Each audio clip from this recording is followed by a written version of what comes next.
com vocês? Vamos iniciar mais um dia de aula, mais uma tarde de aula toda especial? Vamos sim! Só que antes de começar a nossa aula, eu quero desafiar vocês. Pois é, hoje eu trouxe um desafio, uma brincadeira para a gente começar a nossa semana de forma diferente. Eu trouxe a brincadeira do copo maroto. Você já ouviu falar nessa brincadeira? Não? Ela consiste no seguinte, pessoal. Você tem que ter 3 copinhos, tá?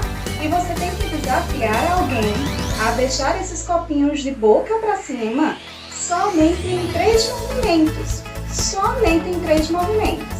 Ela não pode fazer mais do que 3, nem menos do que 3. Tem que ser exatamente 3 movimentos. Quer ver como funciona?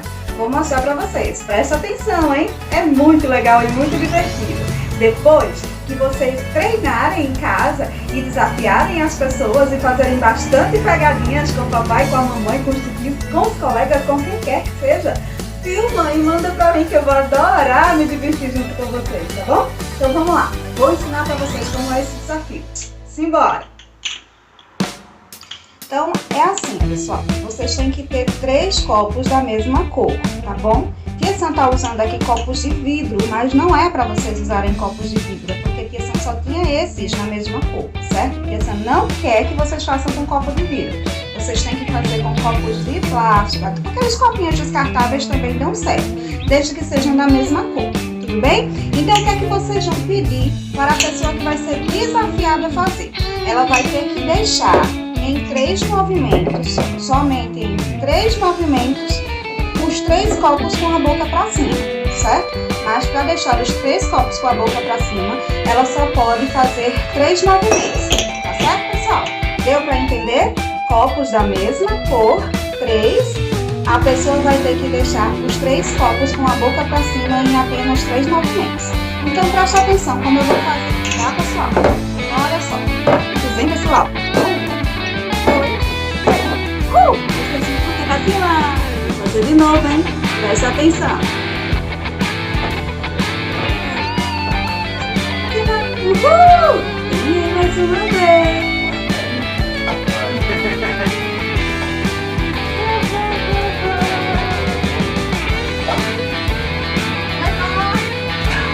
É muita sacanagem. É muita sacanagem. Não, agora você tem que ser cômodo pra passeio. Esse que é o problema. Não dá passeio. Aí você... 2... Não dá lá. Beca, o que você está olhando? Vovó, a cidade é tão agitada, tantos carros e motos, e todos têm pressa. Sempre foi assim? Não, minha querida. Quando eu tinha a sua idade, também morava nessa cidade. Era tudo bem mais calmo. Como assim? Já existiam prédios naquela época? Existia sim, mas não eram tão altos. E eu morava em uma casa com os meus pais e 3 irmãos. Conte mais. A gente voltava a pé da escola para casa, sempre brincando ou brigando. E quando passávamos pela sorveteria era uma tentação. As ruas eram mais tranquilas e os carros bem diferentes. E tem alguma coisa que ainda continua igual? Tem sim, o sorvete ainda é uma tentação.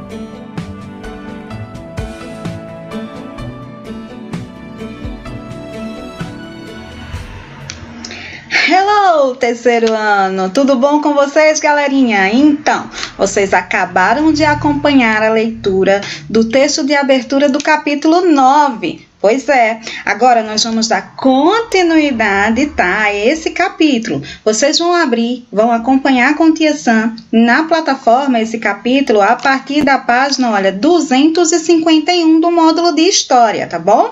Rota 9, Cidade Ontem e Hoje, página 251, beleza, pessoal? Então, nós estamos vendo aí que a abertura do capítulo é uma bela paisagem, não é, gente? De uma cidade linda, não é? Olha que coisa mais linda. Nós temos aí a mistura de 2 paisagens, né? A paisagem natural com a paisagem humanizada. Então, aqui nós temos uma paisagem antrópica. Só que não foi sempre assim que essa imagem permaneceu, né? Que essa imagem foi.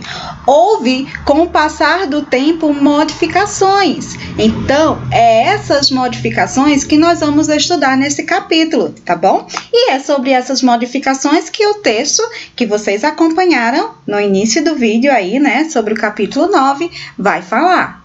Vamos lá? Vamos ver mais o que é que a gente tem para aprender sobre esse assunto? Simbora, próxima página.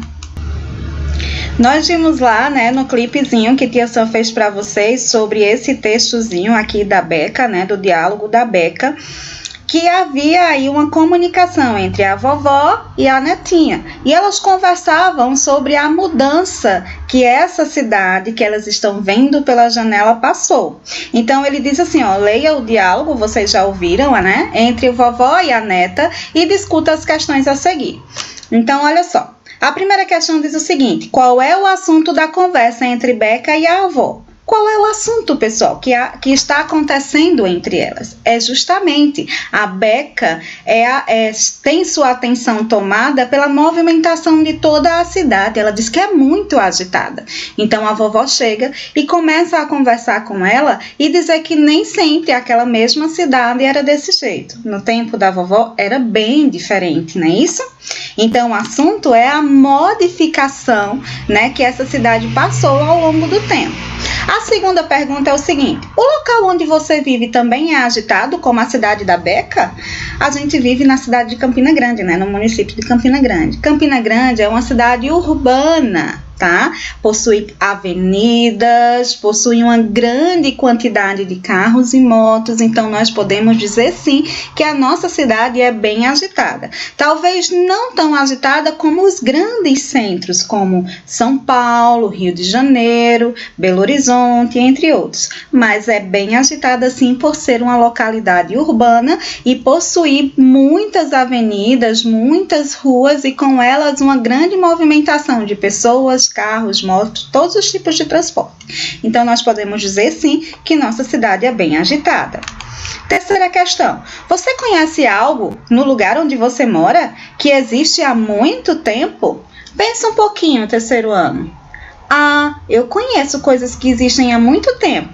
Por exemplo, o açude velho. O açude velho, desde que os tropeiros chegaram aqui, que está lá. Ele sofreu modificações? Sofreu, né? Mas é o mesmo açude. Ele só teve, vamos dizer assim, a sua orla organizada, né? Pelos governantes que vieram, né, administrar o nosso município. Mas ele sempre esteve ali. Tá? Outro exemplo, o Teatro Municipal, a Rua Venâncio Neiva, que eu mostrei para vocês lá na nossa atividade, lembra? Pois é, existem sim em nossa cidade vários lugares que existem há muito tempo, sofreram modificações, mas estão desde o início, né, desde o surgimento do nosso município.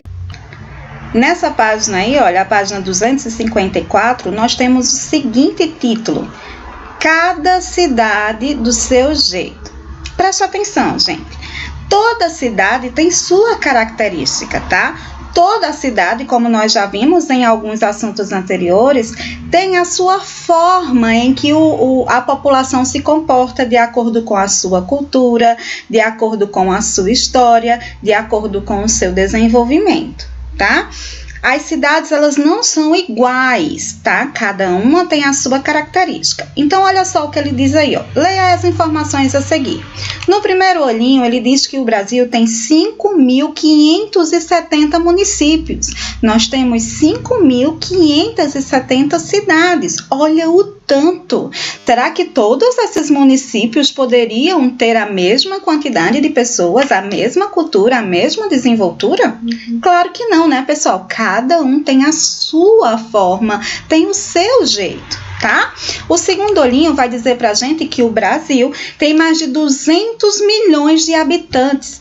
Nós temos mais de 200 mil pessoas morando aqui no território brasileiro. Olha só, cada uma com seu jeito, cada uma com sua cultura, cada um com seu comportamento. O terceiro olhinho vai dizer pra gente, aliás, vai trazer uma pergunta. Como essas pessoas estão distribuídas entre os municípios? Como é que elas estão distribuídas? Será que é na mesma quantidade? O município de Campina Grande tem a mesma quantidade de habitantes que o município do Rio de Janeiro? Acho que não, né, pessoal? Até pela questão do tamanho do território, que é diferente. Então, olha só, nem todos os municípios têm o mesmo número de habitantes. Existe, por exemplo, pessoal, lá em Serra da Saudade, em Minas Gerais, esse município é o que tem a menor quantidade de habitantes, só tem 800 pessoas somente morando lá em Serra da Saudade. Em contrapartida, né, ao contrário da Serra da Saudade, a cidade de São Paulo é a mais populosa, é a que tem mais gente morando nela, mais de 12 milhões de pessoas, meu Deus do céu, é gente demais, não é não? Então veja que cada município tem uma distribuição diferente de pessoas morando nele, de acordo com o seu tamanho, de acordo com a sua localidade e assim por diante, tá, pessoal? Próximo. Nessa página aí, pessoal, ele pede para a gente observar, né, as cidades de Belo Horizonte e Botucatu, tá? Vocês têm a imagem dessas duas cidades aí no módulo de vocês. Ó, tá vendo? Ó? Essa imagem tá na página 100, tá, pessoal? Aqui, ó. Oi. Pronto, tá na página 100, tá bom? Então, vocês têm aqui, ó, a imagem das duas cidades, tá? E tem embaixo de cada imagem, né, um textozinho de informação. A da cidade de Belo Horizonte diz assim, ó, Belo Horizonte, em Minas Gerais, a população é de 2,5 milhões de habitantes. E Botucatu, que é a cidade do estado de São Paulo, tem cerca de 140 mil habitantes, pessoal. Aí tem assim, ó, observa as imagens da cidade de Belo Horizonte e Botucatu para responder às questões. Curiosidade. Então, ele diz, de acordo com o IBGE, o Instituto Brasileiro de Geografia e Estatística, as cidades podem ser classificadas em pequenas, quando se tem até 100 mil habitantes, média, quando se tem de 100 mil a 500 habitantes, e grande, mais de 500 mil habitantes morando nessa cidade, tá? Então, vamos lá. Vamos para a próxima pergunta. Ele diz assim, a quantidade de habitantes interfere no modo de vida característico de uma cidade? Claro que interfere, né, gente? Quanto mais gente morando em uma localidade, mais as coisas precisam acompanhar aquela quantidade de pessoas. Por exemplo, o número de comércio é maior, o número de ruas é maior, a quantidade de casas também é maior, de pessoas circulando nas ruas também, de carros e motos em movimentação também, consecutivamente há mais poluição do ar. Há mais gente trabalhando consecutivamente, há uma demanda maior de empregos, como também há uma quantidade maior de pessoas passando dificuldade. Então, quanto maior o município, maior as necessidades, maior o desenvolvimento, maior as dificuldades que um administrador precisa resolver com relação àquele município, certo? E as características também mudam. Como elas mudam? Por exemplo, a pessoa que mora num município grande, tá? Ela tem mais acesso. Quem mora no município menor, às vezes tem mais dificuldade, por exemplo, ao acesso à saúde, que não deveria ser assim, tá, pessoal? Mas infelizmente é. As pessoas que moram no município menor, por exemplo, que tem menos habitantes, conseguem se comunicar mais facilmente, conhecer melhor as pessoas que moram naquele lugar. Numa cidade grande, nem sempre isso acontece, né? As pessoas terminam, como é uma quantidade muito grande de gente, não se conhecendo, não se cruzando, tá, pessoal? E é isso que Tia Sam já conversou com vocês, já responde essa segunda pergunta, né? Quais são as principais diferenças entre viver em uma cidade pequena e viver em uma cidade grande? É exatamente tudo isso que Tia Sam já falou aí para vocês, né? E a terceira pergunta, qual a população total do município onde você mora? Como ele pode ser classificado? O município de Campina Grande, gente, que é onde a gente mora, tem 409 mil habitantes, pois é. E por possuir essa quantidade de habitantes, ele se classifica, Campina Grande se classifica como uma cidade de médio porte. Por quê? Porque ela está entre os 100 mil e 500 mil habitantes. Então, nós vivemos num município de médio porte, com 409 mil habitantes, tá? Como é que ela é classificada? Como uma cidade de classe de população mediana, tá bom, pessoal? Agora, a gente vai continuar a nossa aula, só que usando o nosso módulo, tá bom? Vocês vão pegar o módulozinho de vocês e vão abrir lá na página 101, tá? Nessa página aqui, ó, página 101, tá bom, pessoal? Nós vamos conversar nele agora. Vamos lá. Então, pessoal, lá na página 101 do nosso módulo, vem trazendo pra gente, ó, como eram as cidades no passado, tá certo, pessoal? Ó, lá no período colonial, quando os portugueses vieram para cá, né, para as terras que seriam chamadas posteriormente de Brasil, eles dominavam e exploravam todo o território, certo? Então, eles saíram andando, né, pelas terras que antes eram desabitadas e foram descobrindo várias coisas dentro do território brasileiro, né? As cidades eram organizadas de maneira diferente naquele tempo. Muitas foram fundadas para proteger o território de invasões estrangeiras. Outras cidades eram importantes porque recebiam os navios com os produtos e as pessoas escravizadas. Essas cidades que recebiam os navios com as pessoas escravizadas e eram tão importantes eram as cidades litorâneas, tá certo, pessoal? Que era onde os navios que vinham lá da África com os escravizados, né, com os escravos, aportavam quando chegavam aqui nas terras brasileiras. Era muito comum existir uma igreja no centro da cidade. Se vocês andarem hoje por essas cidadezinhas pequenininhas aqui do interior da Paraíba, vocês vão ver, né, esse tipo de estrutura, né, nas cidades. No centro da cidade você encontra a igreja, né, a igreja católica principal, e ao redor dela se distribui, né, as ruas, os bairros, tá certo, pessoal? Então, nesse primeiro parágrafo, vocês vão fazer, olha, uma chavezinha assim, tá bom? E vão colocar do lado importante, tá, amores?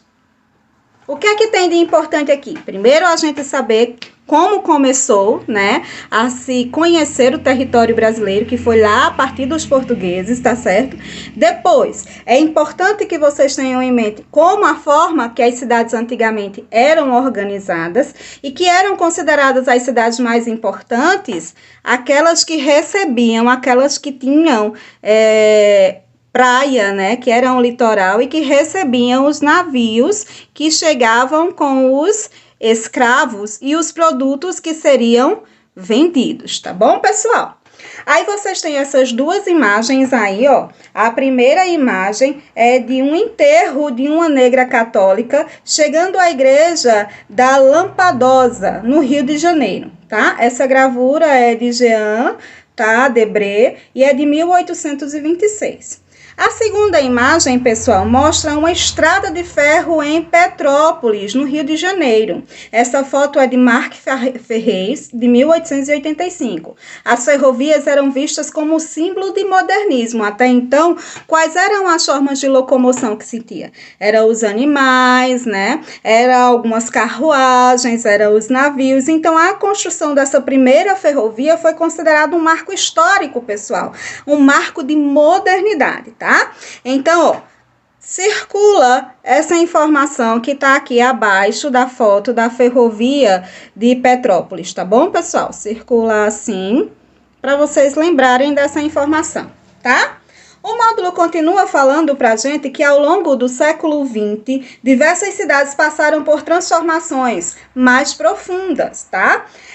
A construção de prédios altos, indústrias e rodovias modificaram o cenário urbano, os meios de transporte se diversificaram, passou a existir bondes, os automóveis passaram a circular em maior quantidade, os ônibus também, surgiu os metrôs e os caminhões usando toda a linha, né, de ruas, de avenidas, de BRs, né, para transportar os produtos que veriam a ser comercializados. E aí ele traz um exemplo dessa modificação, que é a Avenida Visconde de Guarapuava. Guarapuava, em Curitiba, no estado do Paraná. Essa foto é de 2018. Então, se a gente olhar, gente, ó, faz uma... Deixa a atenção aumentar para vocês perceberem a diferença, tá? De uma foto para outra. Olha a diferença dessa imagem aqui de 2018 para essa de 1885. O que é que a gente consegue observar de diferente? Primeiro, a gente consegue ver que a modificação do tempo fez grande diferença nessa paisagem, não é? Olha como era a ferrovia até o trem, que era uma Maria Fumaça, tá vendo? E aqui nós já vemos uma rua, né, avenida, aliás, ó, com uma movimentação de carros bem grande, né? Então, é isso que as cidades sofrem com o passar do tempo, essa transformação, né? Essa transformação tanto na paisagem como no comportamento também, tá? As pessoas passam a se comportar de forma diferente de acordo com a evolução que o município vai passando, que as cidades vão sofrendo, tá? E nessa mesma página, vocês têm uma atividadezinha aqui no finalzinho da página para fazer no caderno, tá bom, pessoal? E por hoje é só. Eu espero que vocês tenham gostado da aula, hein? Façam lá o desafio, eu quero ver, hein? Vocês pegando a galera, desafiando a galera, tá bom, pessoal? Então, um beijo grande para vocês e até a próxima aula. Tchau, tchau!